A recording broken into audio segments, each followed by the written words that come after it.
Olá, queridos, tudo bem? Olha só, para quem quiser acompanhar aí de casa, pegue sua apostila, coloque no módulo 14 e acompanhe a aula que nós teremos a respeito do predicado verbal, tá? Antes de nós, de fato, iniciarmos o nosso conteúdo, nós precisamos fazer uma breve revisão de alguns conceitos que são necessários para o entendimento deste conteúdo aqui. Então, vamos lá. Alguém lembra deste rapazinho aqui? Esse que está em verde? Muito bem. O verbo? Alguém de casa lembrou? Muito bem. Então, olha só. O que é o verbo? O verbo é uma palavra que pode variar em número, pessoa, modo, tempo e voz, indicando ações, processos, estados, mudanças de estado, manifestação de fenômenos da natureza. Então, vocês lembram que o verbo tem toda essa trajetória, tem toda essa roupagem de ação, estado ou fenômeno natural. Isso não pode ser esquecido porque nós vamos utilizar todos esses conceitos e aplicações quando nós tratarmos realmente do predicado verbal. Vamos observar alguns exemplos. Olha só, o professor ensina. Ação, estado ou fenômeno. Você de casa. Eu gosto de língua portuguesa. Ação, estado ou fenômeno. Há muito silêncio na sala. Ação, estado ou fenômeno. Muito bem. Você que falou que ensina é uma ação. Que gosto é uma ação, tá? E aqui, quando se trata do verbo haver, no sentido de existir, realizar, acontecer, ele é impessoal, tá? Então, esta última regrinha nós já estudamos com os tipos de sujeito, certo? Dando continuidade, nós precisamos entender de fato o que o verbo representa para a morfologia, para a construção das frases, para a nossa oralidade e escrita textual principalmente. O verbo ele é o centro, o núcleo da frase. Lembram do núcleo, que é o termo mais importante que você tem de uma estrutura oracional? Por si só pode constituir uma frase completa, tá? Então, vamos verificar o que o professor e os alunos estão conversando ali durante a aula. Ouçam, por exemplo, vós aprendeis rapidamente a lição sobre os verbos nesta aula. Quem aprende? O que aprende? Como aprende? Onde aprende? Compreenderam? Sim, o verbo é o centro da frase porque todas as restantes palavras se agrupam à sua volta.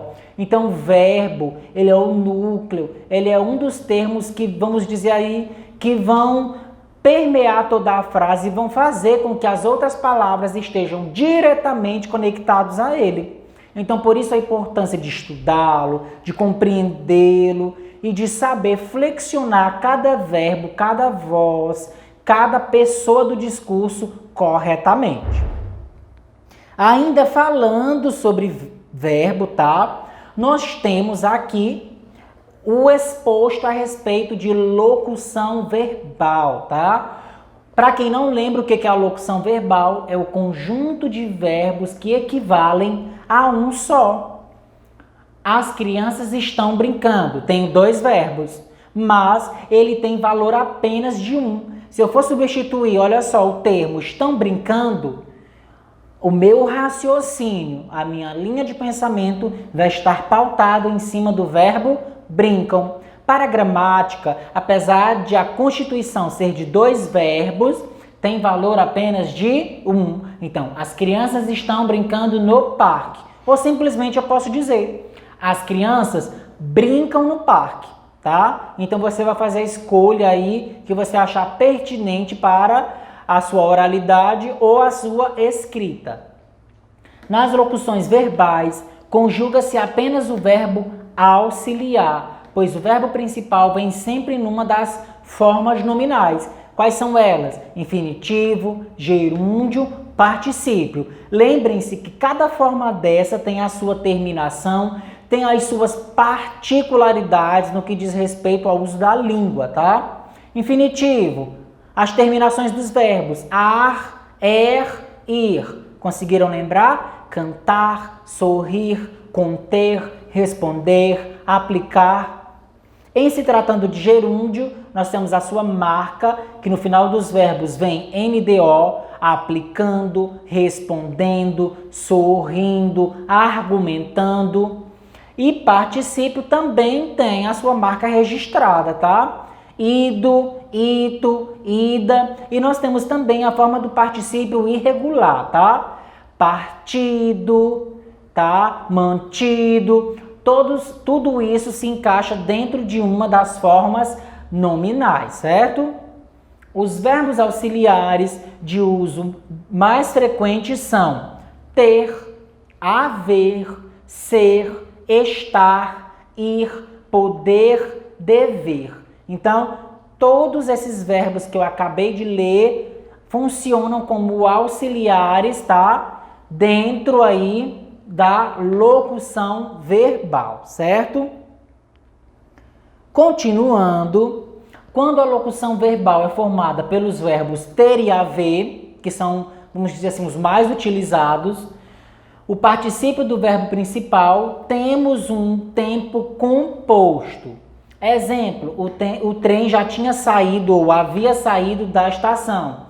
Fazendo aí a substituição ó, da locução, fica simplesmente saiu, tá? Tinha saído, equivale a saiu. A única substituição que eu faço é verbo ou locução verbal. Utilizando um ou outro, eles terão o mesmo raciocínio, a mesma lógica, o mesmo sentido, tá? Quanto à função da locução, nós temos os verbos auxiliares e também nós temos os verbos principais, tá? Em se tratando dos verbos auxiliares, são aqueles que ligam-se a formas nominais, que nós vimos no slide anterior, de um verbo principal, constituindo com elas locuções, tá? Exemplo, eu estava estudando, eu tinha falado com ela. Tudo isso, ó, locução, tá? Junção de dois verbos com valor de 1, junção de dois verbos com valor de 1. E os verbos principais, verbos de significação plena, significação nuclear, tá? Exemplo, eu estudava, eu falara com ela, tá? Então, há uma diferença entre os verbos auxiliares e os verbos principais, tá? Geralmente, quando se tem locução verbal, nós retiramos o auxiliar e o principal, e quando nós temos apenas um verbo, nós temos simplesmente o principal, tá? Ainda se tratando de verbo, porque o verbo ele é muito extenso no que diz respeito ao seu estudo, por isso nós fazemos isso por partes para facilitar o entendimento de você aí de casa e ajudá-la a compreender melhor o porquê desse nosso estudo.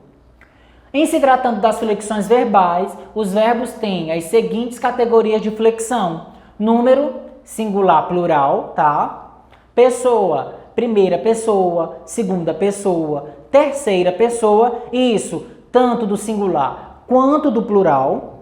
Modo, indicativo, subjuntivo e imperativo. Tempo, presente, pretéritos e futuros. Por que estão aqui no plural? Porque, diante do estudo que nós fazemos acerca dos tempos verbais, nós temos a classificação dos pretéritos e nós temos a classificação dos futuros, tá?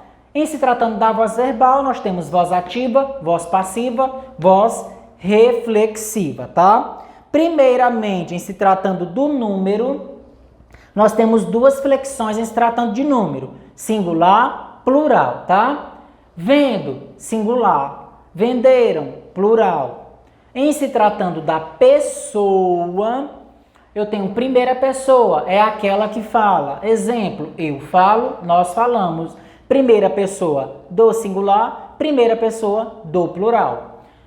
Segunda pessoa é aquela com quem se fala. Exemplo, tu falas, vós falais. Segunda pessoa do singular, segunda pessoa do plural, tá? E terceira pessoa é aquela de quem se fala.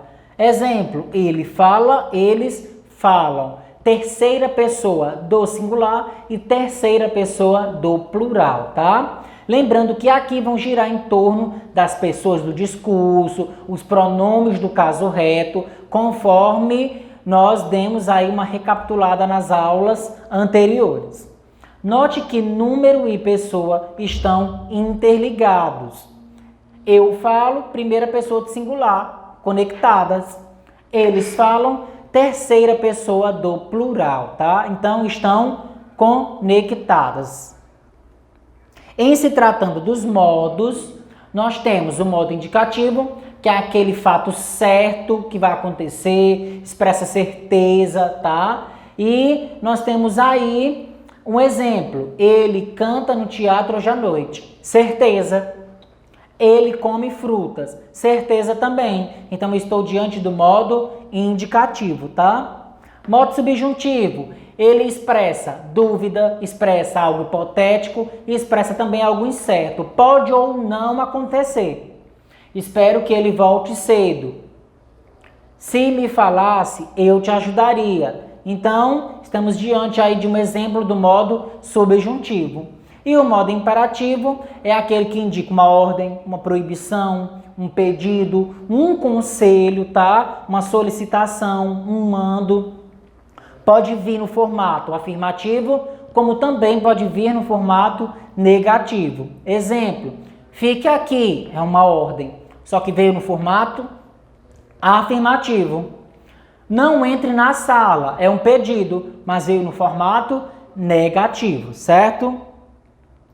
Em se tratando do tempo, tá? Nós temos, tomando como ponto de referência o momento da declaração, os fatos expressos pelo verbo podem referir-se a um momento presente, o momento em que se fala, a um momento passado ou pretérito, anterior ao momento em que se fala, ou ainda a um momento futuro, posterior ao momento em que se fala, tá? Então, diante do tempo, nós temos aqui os 3 tempos no modo geral, porque tem suas particularidades e suas classificações que nós estudaremos mais adiante, certo? Conseguiram compreender aí de casa? Pois bem, pessoal, por hoje é só. Espero que vocês tenham gostado. Acompanhe as redes sociais e a Agenda Edu e até a próxima. Fiquem com Deus.